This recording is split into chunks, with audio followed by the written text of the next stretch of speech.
तो सबसे सुरक्षित शहर जो है वो कलकत्ता, ये तीसरी बार इसको प्रथम स्थान मिला है संज्ञेय अपराध की श्रेणी में सबसे सुरक्षित शहर। दूसरा पुणे और तीसरा हैदराबाद है। तो सबसे सुरक्षित शहर है कोलकाता, इसको लगातार तीसरी बार प्रथम स्थान प्राप्त हुआ है संज्ञेय अपराध की श्रेणी में सबसे सुरक्षित शहर। दूसरा पुणे को, तीसरा हैदराबाद को। अगर टोटल क्राइम की बात करें, मतलब ओवरऑल क्राइम की बात करें, तो 2021 में और 2022 में तुलना की जाए तो 4.5% की गिरावट आई है। अगर साइबर क्राइम की रिपोर्टिंग के बारे में बात करें तो 2021 में जो मामले आए थे ये 52974, इसमें क्या हुआ कि 24.4 की एक महत्वपूर्ण वृद्धि देखी गई है। और अपराध दर, ये तो मामलों की बात थी, रेट की बात करें प्रति लाख पर, यानी कि लाख जनसंख्या पर ये जो रेट है ये भी बढ़ी है। साइबर धोखाधड़ी, इसमें सबसे ज़्यादा मामले रिकॉर्ड किए गए हैं, दर्ज किए गए हैं। जबरन वसूली और यौन शोषण, तो ये जो इसकी कैटेगरी थी अलग अलग, साइबर क्राइम में जो साइबर धोखाधड़ी है उसमें सबसे ज़्यादा मामले रिकॉर्ड करे गए हैं। अगर आत्महत्याओं की बात करें तो क्वेश्चन ऐसे पूछे जा सकते हैं कि हाल ही में जो रिपोर्ट जारी की गई है एनसीआरबी की, उसमें साइबर क्राइम के मामलों में वृद्धि हुई है, घटे हैं, बढ़े, जो भी इस प्रकार से क्वेश्चन पूछे जाते हैं, या पिछली बार की तुलना में बराबर ही हैं, ऐसे क्वेश्चन पूछे जाते हैं। तो अगर आत्महत्याओं की बात करें तो इसमें भी वृद्धि हुई है 4.2% की। और इसकी जो रेट है वो, ये तो मामलों की बात है जो है ना, 4.2% की अगर बात करें हम, ये तो इसके मामले हैं कि मामलों में दर्ज में जिस मामले रिकॉर्ड करे जाते हैं ना, उनमें कितनी % की वृद्धि हुई है। और प्रति लाख अगर जनसंख्या पर हम देखें तो उस रेट में भी क्या हुआ है, ये 3.3 की वृद्धि हुई है। अब इसके कारण क्या हैं आत्महत्याओं के? इसके कारण है पारिवारिक समस्याएं, विवाह संबंधी समस्याएं, दिवालियापन, कोई से आदमी के पास कंगाली आ जाए वो भी है, बेरोजगारी भी है, पेशेवर मुद्दे और बीमारी शामिल हैं इन सब चीज़ों में। तो आत्महत्या की जो दर है प्रति लाख जनसंख्या पर काउंट होती है, इसमें 3.3 की वृद्धि करी गई है और 4.2 की ये वृद्धि है मामले रिकॉर्ड करने में। अगला, आत्महत्याओं के मामले में स्टूडेंट्स यानी कि छात्रों के मामले ज़्यादा शामिल थे। राजस्थान, मध्य प्रदेश, छत्तीसगढ़ और तेलंगाना जैसे राज्यों में ये ST SC के खिलाफ जो भी अपराध हैं उनमें क्या हुई है, वृद्धि। तो राजस्थान, मध्य प्रदेश, छत्तीसगढ़ और तेलंगाना जो ST SC है उनके खिलाफ अपराध बढ़े हैं, ऐसे राज्यों में वृद्धि हुई है। अगला, महिलाओं के खिलाफ अगर अपराध की बात करें तो भी ये 4% की वृद्धि हुई है इसमें मामले रिकॉर्ड होने में। बच्चों के विरुद्ध की बात करें तो भी उसमें क्वेश्चन बस सिर्फ इतना वृद्धि और कमी का ही पूछा जाता है, 1-2% का कोई आ सकता है, तो बाकी वृद्धि और कमी के क्वेश्चन ज़्यादा इंपॉर्टेंट होते हैं इसमें, ये सब इतने याद नहीं रखे जाते हैं। जो इकोनॉमिक सर्वे के जो डाटा होते हैं वो ज़्यादा पूछे जाते हैं, इनमें सिर्फ कमी वृद्धि के ज़्यादा इंपॉर्टेंट हैं। अधिकांश मामलों में अगर हम अपहरण की बात करें, किडनैपिंग की बात करें, तो ये जो आया है 45.7%। इसमें बच्चों के विरुद्ध अपराध की बात करें हम तो सबसे ज़्यादा किडनैपिंग हुआ है, ये 45.7%, और यूपी में सबसे ज़्यादा हुआ है। वरिष्ठ नागरिकों के विरुद्ध अपराध की बात करें तो ये इतने मामले सामने आए, ये याद करने की ज़रूरत नहीं है, इसमें भी बढ़ोतरी हुई है 9.3% की। अधिकांश मामले बूढ़ों में, जो कि बुजुर्ग लोग हैं, वरिष्ठ नागरिक हैं, उनके साथ मारपीट, ऐसे मामले ज़्यादा दर्ज हुए हैं 27.3%। घायल होने के और ऐसे मामले हैं, जानवरों के हमलों के कारण घायल होने वाले, अगर किसी जानवर ने अटैक कर दिया तो ऐसे मामलों में 19% की वृद्धि देखी गई है और महाराष्ट्र में ऐसे मामले सबसे ज़्यादा रिकॉर्ड किए गए हैं।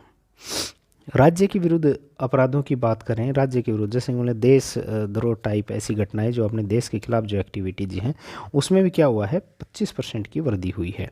और नकली नोट भी इसमें 342 करोड़ रुपए से अधिक के जाली मुद्रा नोट भी क्या किए गए हैं, जब्त किए गए हैं। ठीक है, तो ये थे बड़े इंपॉर्टेंट तथ्य। अगर विदेशियों की बात करें हम, विदेशियों के विरुद्ध अपराध, तो 2021 में 192 मामले रिकॉर्ड किए गए थे।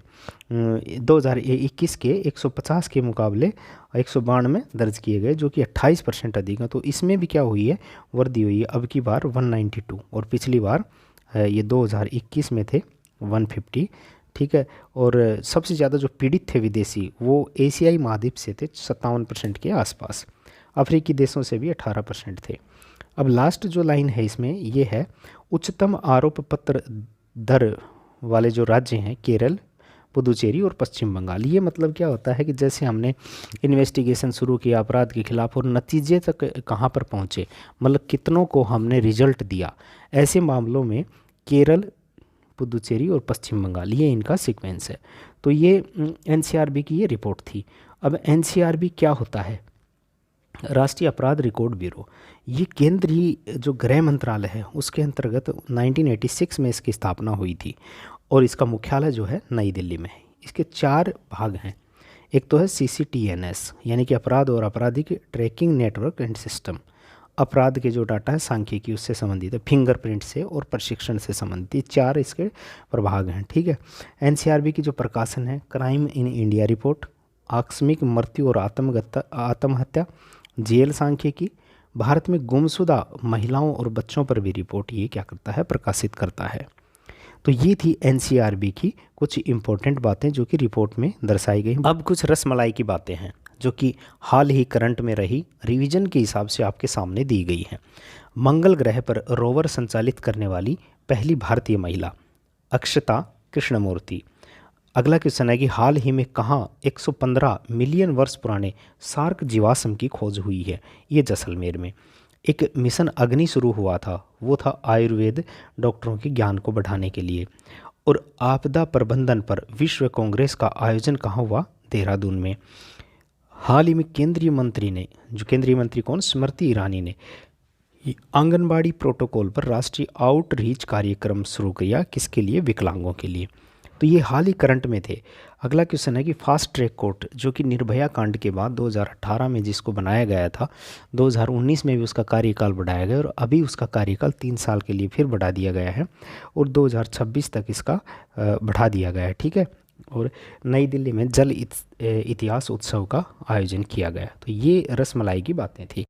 अगला क्वेश्चन है कि यूनेस्को ने हाल ही में निम्नलिखित किस लोक नृत्य को आधिकारिक तौर पर मानवता की अमूर्त सांस्कृतिक विरासत की प्रतिनिधि सूची में शामिल किया है? ऑप्शन ए है Lavani, option B Garba, option C Lai Haraoba, option D छऊ। तो इसमें सही जवाब जो है ये है गरबा, ऑप्शन बी। ये गरबा कहाँ है? ये गुजरात का एक महत्वपूर्ण नृत्य है। तो इसको अभी यूनेस्को की हेरिटेज उसमें शामिल किया गया है, कल्चरल साइट में शामिल किया गया है।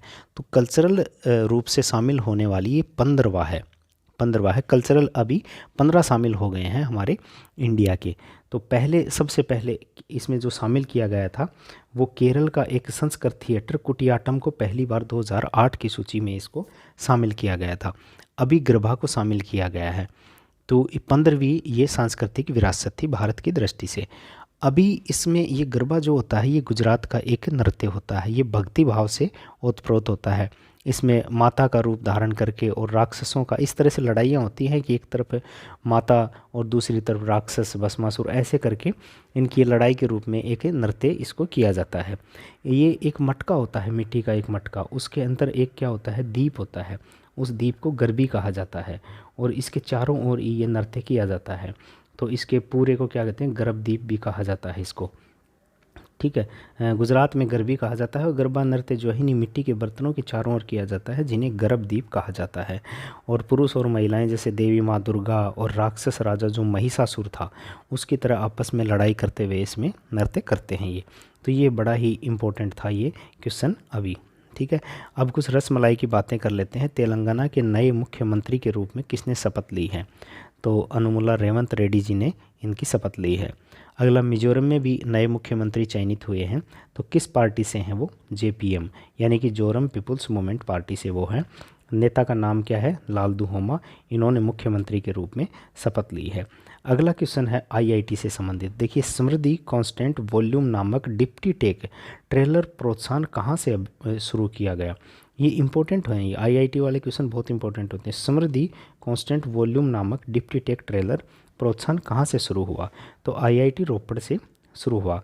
ये क्या है? कृषि और जल प्रौद्योगिकी में इनोवेशन को बढ़ावा देने के लिए क्या है, समर्पित है। तो ये याद रखना कि समृद्धि कांस्टेंट वॉल्यूम नामक डिप्टी टेक ट्रेलर प्रोत्साहन कहाँ शुरू किया? IIT रोपड़ में। IIT रोपड़ की एक बात और थी कि उसने सतलज नदी की रेत में टेंटेलियम धातु की खोज की थी जो कि एक रेयर एलिमेंट है जिसका निर्माण सेमीकंडक्टर बनाने में यूज होगा। तो बहुत ही वो अच्छी न्यूज़ थी तो आईआईटी से संबंधित ये क्वेश्चन है। रैपिड फायर नेशनल चैंपियन की बात करें हम तो राजस्थान के अभिनव चौधरी को स्वर्ण मिला है और यूपी के अंकुर को क्या मिला है, रजत मिला है। तो ये करंट के ही क्वेश्चन थे जो मैंने यहाँ पर डाल दिए ताकि रिवाइज भी होते रहेंगे और नए क्वेश्चन भी मिलते रहेंगे। जो सिंगल लाइन क्वेश्चन होते हैं वो भी मैं यहाँ डाल देता हूँ, जिनके बारे में कुछ बताना होता है, डिस्क्रिप्टिव टाइप होते हैं, जिनकी न्यूज़ ज़रूरी होती है बतानी, वो विस्तार से भी बताई जाती है। अगला क्वेश्चन है कि सरकार मिशन शक्ति के तहत चरणबद्ध तरीके से सभी राज्यों में नारी अदालत स्थापित करेगी। इनकी शुरुआत कहाँ से की जाएगी? ऑप्शन ए है असम जम्मू कश्मीर, ऑप्शन बी उत्तर प्रदेश और दिल्ली, ऑप्शन सी असम और महाराष्ट्र, ऑप्शन डी तमिलनाडु और बिहार। तो इसका सही जवाब ऑप्शन ए है, असम और जम्मू कश्मीर से नारी अदालतें स्थापित होंगी।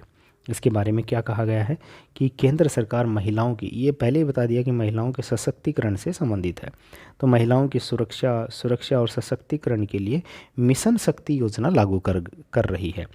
तो इस आशय की घोषणा केंद्रीय महिला और बाल विकास मंत्री स्मृति ईरानी ने की। ठीक है, तो ये कोर्ट जो है जम्मू कश्मीर के 2 जिलों में और असम के 7 जिलों में स्थापित किए जाएंगे। ठीक है, तो ये कोर्ट से नारी अदालतों की मिशन जो ये शक्ति योजना थी, ये इतनी बात इसमें याद रखनी है। तो सबसे पहले शुरुआत जम्मू कश्मीर से और असम से। कहाँ से शुरू होगी? जम्मू कश्मीर और असम से।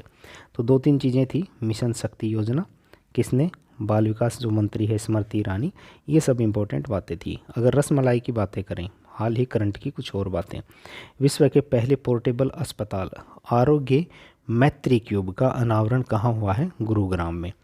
ऑक्सफोर्ड यूनिवर्सिटी प्रेस ने हाल ही में वर्ष 2023 के लिए किस शब्द को वर्ड ऑफ द ईयर चुना है? तो ये रिज शब्द है, इसको चुना है। ठीक है, न्यूजीलैंड ने धूम्रपान प्रतिबंध कानून को समाप्त कर दिया है, ये भी इम्पोर्टेंट है। जकार्ता में आसियान भारत बाजरा महोत्सव का आयोजन किया गया, इंडोनेशिया में किया गया था।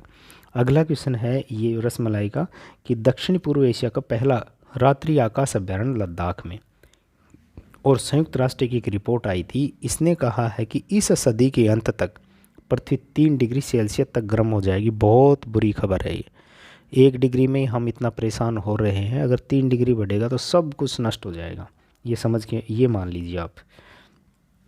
अगला क्वेश्चन है कि हाल ही में कोलकाता में बांग्लादेश पुस्तक मेला शुरू हुआ।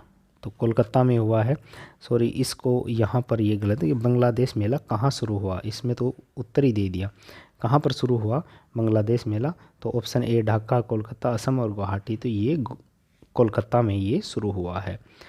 बांग्लादेश जो पुस्तक मेला है दिसंबर में कोलकाता में शुरू हुआ, ये 11वां इसका एडिशन है। और बांग्लादेश के जो उच्चायुक्त अंदालिब इलियास ने मेले का उद्घाटन किया। तो ऐसे भी क्वेश्चन एग्जाम में पूछे जाते हैं कि किसने उद्घाटन किया, कौन उस समय। तो ये क्वेश्चन आया हुआ है, मैंने मेरी आंखों से देखा है कि ऐसा क्वेश्चन आया हुआ है कि इसका उद्घाटन किसने किया। रसमलाई की बात करें तो अभी हाल ही में 3D मुद्रित मंदिर तेलंगाना में, 3D मुद्रित बिल्डिंग केरला में, 3D मुद्रित डाकघर बेंगलुरु में। देखो ये तीसरा जो ये क्वेश्चन है बहुत इंपॉर्टेंट है। ये बेंगलुरु में जो डाकघर हुआ है ना, ये अभी RS का एग्ज़ाम हुआ था, उसमें ये क्वेश्चन पूछा गया था कि 3D मुद्रित डाकघर कहाँ पर है? बेंगलुरु में। तो ऐसे क्वेश्चन आते हैं एग्ज़ाम में। दुनिया का सबसे बड़े सौर विद्युत संयंत्र संयुक्त अरब अमीरात में, एकल साइट पर, ये भी मैंने डिस्कस किया था पीछे करंट्स में। अगला है कि एशिया का सबसे बड़ा ओपन एयर वार्षिक मेला उड़ीसा में।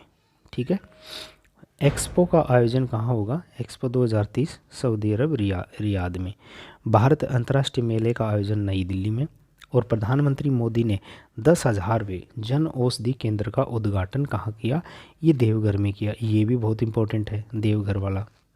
विश्व का पहला AI सेफ्टी समिट आयोजन कहाँ हुआ? बहुत इंपॉर्टेंट, ब्रिटेन में।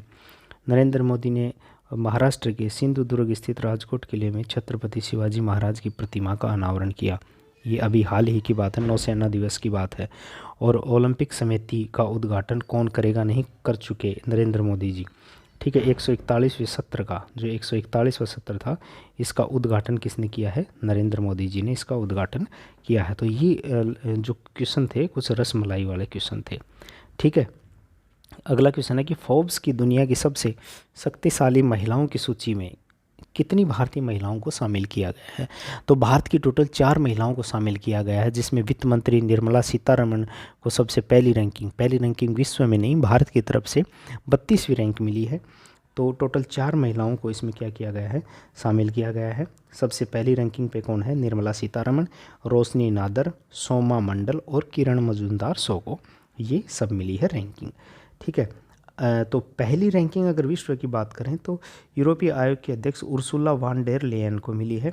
सेकंड यूरोपीय सेंट्रल बैंक के अध्यक्ष क्रिस्टिन लोगार्ड को मिली है। और थर्ड भारतीय मूल की अमेरिकी उपराष्ट्रपति जो कमला हैरिस हैं उनको मिली है। तो ये तीनों भी इम्पोर्टेंट हैं, इनको याद कर लीजिएगा। अगला क्वेश्चन है कि हाल ही में जयपुर वैक्स म्यूजियम में किसकी प्रतिमा का अनावरण किया। कुछ दिन पहले विराट कोहली की प्रतिमा का अनावरण किया था, लेकिन अभी किसका अनावरण किया है, ऑप्शन ए जो है डॉक्टर भीमराव अंबेडकर, इनकी प्रतिमा का अनावरण किया है। तो भारतीय संविधान के मुख्य वास्तुकार डॉक्टर भीमराव अंबेडकर की प्रतिमा का यहाँ पर अनावरण किया गया है। ये 5 फीट 11 इंच और वजन कितना है इसका, 38 किलोग्राम है। इस संग्रहालय की स्थापना 2016 में राजस्थान सरकार के पुरातत्व एवं संग्रहालय विभाग के सहयोग से की गई थी। तो डॉक्टर भीमराव अंबेडकर की अगर प्रतिमा की हम बात करें तो अमेरिका के मैरीलैंड में भी 19 फीट जो स्टैचू बनाई गई थी, जिसको कि स्टैचू ऑफ इक्वलिटी नाम दिया गया था, वहाँ भी इसका क्या हुआ है, अनावरण हुआ है। ठीक है, अब कुछ क्वेश्चन बीच में मैंने अभी कम कर दी, रसमलाई की जो बातें हैं, क्योंकि ज़्यादा लोड हो जाता है तो बीच बीच में जहाँ डाल दूंगा। अभी कुछ बहुत सारे क्वेश्चन डाल भी दिए हैं, अभी और भी आगे भी आएंगे। अगला क्वेश्चन है कि भारतीय हॉकी टीम ने हाल ही में किस देश को पराजित करके सुल्तान जोहर कप जीता है। जर्मनी को हराया, ऑस्ट्रेलिया, ऑस्ट्रेलिया या पाकिस्तान को। तो भारत ने पाकिस्तान को हराया। ठीक है, 3-3 से बराबरी पर थी, पेनल्टी शूट आउट में इसने भारत ने क्या, पाकिस्तान को हरा दिया। ये टूर्नामेंट कहाँ पर आयोजित हो रहा था, ये सुल्तान जोहर कप जो है ये मलेशिया में आयोजित हो रहा था। और इसमें जो है जर्मनी ने ऑस्ट्रेलिया को हरा करके जर्मनी ने गोल्ड जीता है। और हमारे भारत ने क्या जीता है, इसको ब्रॉन्ज। और ऑस्ट्रेलिया ने क्या जीता है, इसको ऑस्ट्रेलिया ने क्या जीता है, सिल्वर जीता है। ठीक है, तो ये जो इसमें था मलेशिया के जौहरी कप का आयोजन कहाँ हुआ, ये पुराना है वैसे, लेकिन अब या दृष्टि से कि भाई याद रहेगा क्योंकि इंपॉर्टेंट क्वेश्चन है इसलिए। स्वर्ण पदक जर्मनी ने भी पेनल्टी शूट आउट में जीता। ये अभी तक जो सुल्तान जोहर कप की बात करें तो भारत और ग्रेट ब्रिटेन ने 3-3 बार ये स्वर्ण पदक जीता है। हॉकी टीम के कैप्टन कौन थे, उत्तम सिंह। ठीक है, अगला क्वेश्चन है कि हाल ही चर्चाओं में रहा बोलबाचिया निम्नलिखित में से क्या है। तो बोलबाचिया निम्नलिखित में से जीवाणु है, बैक्टीरिया है, वायरस है, फंगी है या लाइकेन है। तो ये क्या है कि सहजीवी बैक्टीरिया है। सहजीवी बैक्टीरिया है जो अनेक जीवों और कीटों के रक्त में वास करता है। अभी बैक्टीरिया से मच्छरों के संक्रमित होने से डेंगू के प्रसार को रोकने में मदद मिली है। अगर ये जो बैक्टीरिया है ये मच्छरों के संक्रमित होने से, ठीक है, इस पर अगर मच्छर संक्रमित हो जाए इस बैक्टीरिया से तो फिर वो डेंगू नहीं फैलाते हैं। ठीक है, तो ये बैक्टीरिया से मच्छरों के संक्रमित होने से डेंगू के प्रसार को रोकने में मदद मिलती है। ठीक है, तो ये क्वेश्चन था, तो इसका इतना याद रखना है कि बोलबाचिया क्या है, डेंगू से अगर मच्छरों के संक्रमित हो जाएंगे तो इससे डेंगू के प्रसार को रोकने में मदद मिलेगी। हाल ही में 91वीं इंटरपोल महासभा का आयोजन कहाँ पर किया गया।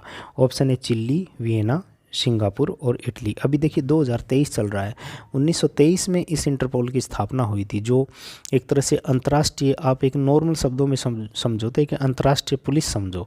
तो इसमें हर देश की एक पुलिस उस तौर पर काम करती है, तो अंतर्राष्ट्रीय पुलिस समझो। ठीक है, उसके साथ समन्वय जो करती है हर देश की एक संस्था करती है, जैसे हमारी CBI इसके साथ समन्वय करती है। तो अभी इसका 100वीं जो है वार्षिक जो सम्मेलन था वो कहाँ पर हुआ है, वो हुआ है ऑप्शन बी जो है वियना, क्योंकि स्थापना भी इसकी वियना में ही हुई थी और इसकी जो 100वीं सम्मेलन है वो भी यहीं पर हुआ है। 2023 में इसकी 100वीं वर्षगांठ है और मेज़बानी कौन कर रहा है, ये ऑस्ट्रेलिया के वियना में की जा रही है।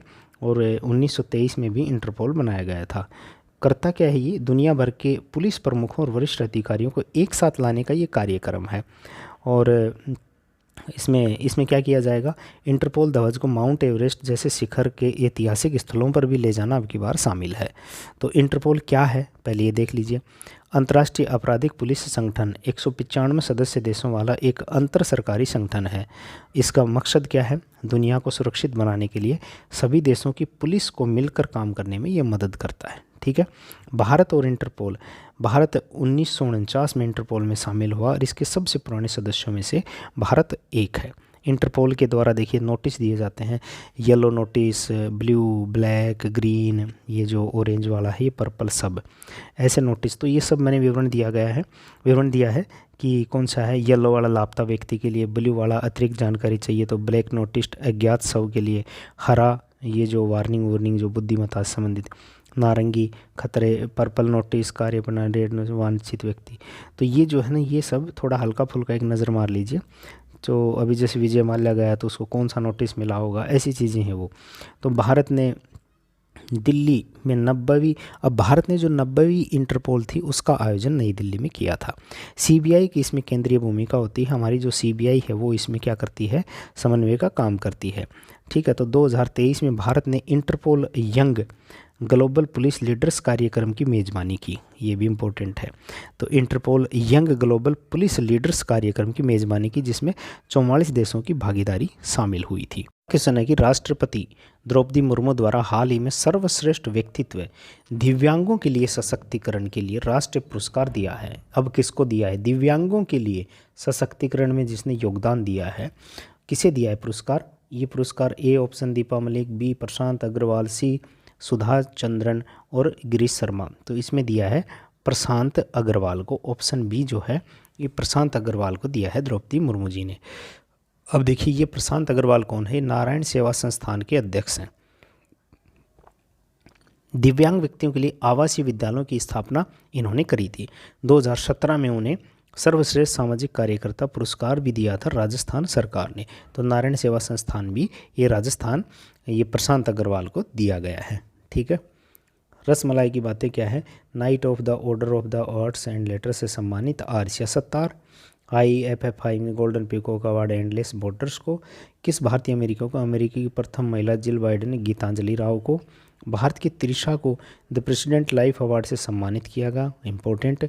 नोबेल पुरस्कार अर्थशास्त्र का किसे दिया गया? जूलिया गिलार्ड को। दिलीप सिंह सौंद पुरस्कार किसे दिया गया? राजा कृष्णमूर्ति। सरस्वती पुरुष सम्मान शिवशंकरी। और नागा रेजिमेंट को पुलिस कलर ये जो प्रेसिडेंट कलर्स अवार्ड से सम्मानित किया। पुणे की जो सशस्त्र मेडिकल यानी कि आर्म्ड मेडिकल कॉलेज जो है उसको भी प्रेसिडेंट कलर मिला है, उसकी प्लेटिनम जुबली थी। अगला क्वेश्चन है कि हाल ही में artificial intelligence neural network Gemini I launch करने वाली कंपनी कौन सी है? तो option A Google, Microsoft, Amazon और IBM। तो इसका सही जवाब जो है ये गूगल है। ठीक है, जैसे चैट GPT वाला है वैसे ही ये है, लेकिन इसमें और ज़्यादा इसको वो बनाया गया है कि ये टेक्स्ट को समझता ही नहीं है, ये तस्वीरें, ऑडियो को भी समझता है, वीडियो को भी, मैथ, फिजिक्स, ये इनकी भी समझ रखता है, इनको हल भी करता है। तो चैट GPT से भी उन्नत जो ये है जेमिनी AI। तो जेमिनी AI ये याद रख लेना, जेमिनी AI। ठीक है, अगला क्वेश्चन है कि हाल ही में संपन्न एशियाई पैरा ओलंपिक समिति पुरस्कार समारोह में सर्वश्रेष्ठ युवा एथलीट का खिताब जीतने वाली भारतीय पैरा कौन है? तो इसमें दीपा मलिक, शीतल देवी, देवेंद्र झाझरिया, मरियप्पन थंगत। तो ये शीतल देवी जी जो हैं ये कौन सी हैं? ये युवा है सबसे पैरा ओलंपिक में। तो ये जो एशियन ओलंपिक कमेटी है ये अवार्ड सेरेमनी में बेस्ट यंग एथलीट अवार्ड इन्होंने जीता है। अगला क्वेश्चन है कि हाल ही में रक्षा उद्योग में भारत का पहला 100% FDI पाने वाली साब कंपनी किस देश से संबंधित है? तो ये इम्पोर्टेंट है कि साब कंपनी, साब कंपनी किससे संबंधित है? ये है स्वीडन से संबंधित। ठीक है, तो ये स्वीडन की है। FDI क्या होता है कि किसी एक देश की कंपनी के द्वारा दूसरे देश की कंपनी में जो निवेश किया जाता है वो FDI कहलाता है, प्रत्यक्ष विदेशी निवेश। अगला क्वेश्चन है कि हाल ही में निम्नलिखित किस राज्य के पासीघाट नामक स्थान पर द्वितीय विश्व युद्ध के दौरान मित्र देशों की सेना के शहीद वायु सैनिकों को समर्पित एक संग्रहालय का उद्घाटन किया है? तो ये अरुणाचल प्रदेश में एक सिंगल लाइन का क्वेश्चन था ये। ठीक है,